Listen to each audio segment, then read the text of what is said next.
Hello everyone, welcome back to Vietvuive channels. And today, let's take a quick look at how the Vietnamese writing system has changed over time. Chữ Hán. A long time ago, Vietnamese people used chữ Hán, which are Chinese characters. These were brought to Vietnam when the country under Chinese rule. Only educated people used chữ Hán because it was quite difficult and didn't fully match the Vietnamese language.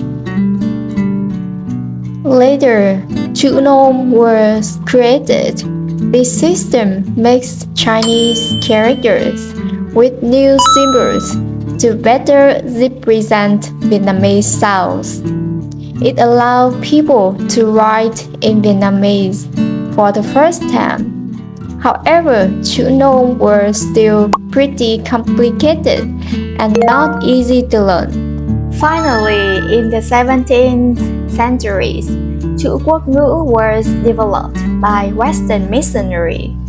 The system used the Latin alphabet, similar to English, with special marks to show Vietnamese tone.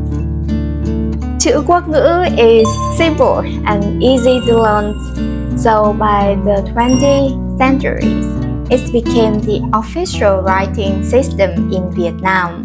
Today, everyone in Vietnam uses chữ Quốc ngữ for reading and writing.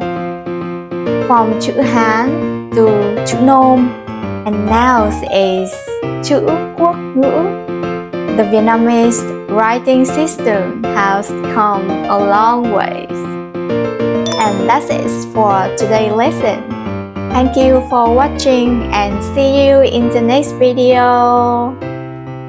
Hẹn gặp lại!